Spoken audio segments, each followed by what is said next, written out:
Hello, and we're back. And our beans have been cooking for about 45 minutes or so. May have even been an hour, so let's check them. Yes, they are soft enough. So here's how I do my chili. Okay,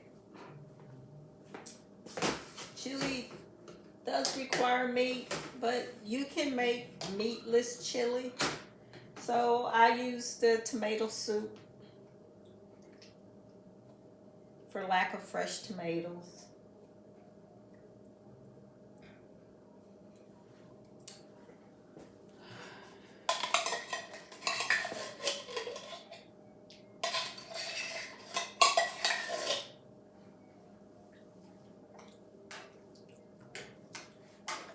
I usually like to put fresh tomatoes in here, but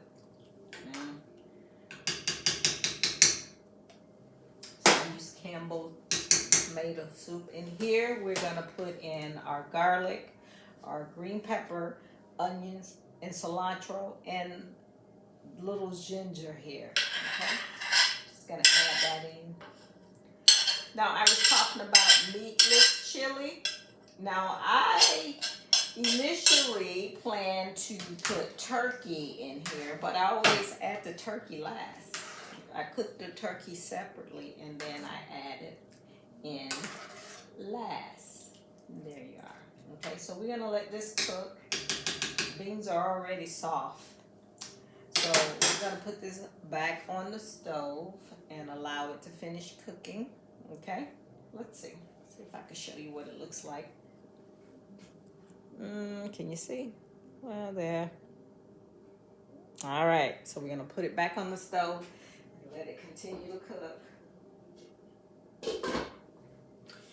And then we'll be back and add, well, you know, you could do chili two ways. You could do meatless chili, or you can add meat to your chili. I've done it with ground beef. I've done it with turkey.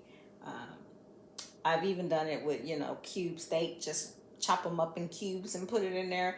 But today I was thinking about using turkey or no meat at all. So we'll see, okay? So I will be back once I decide if I'm going to use turkey or just leave it as, you know what, we're just going to leave it as a meatless chili.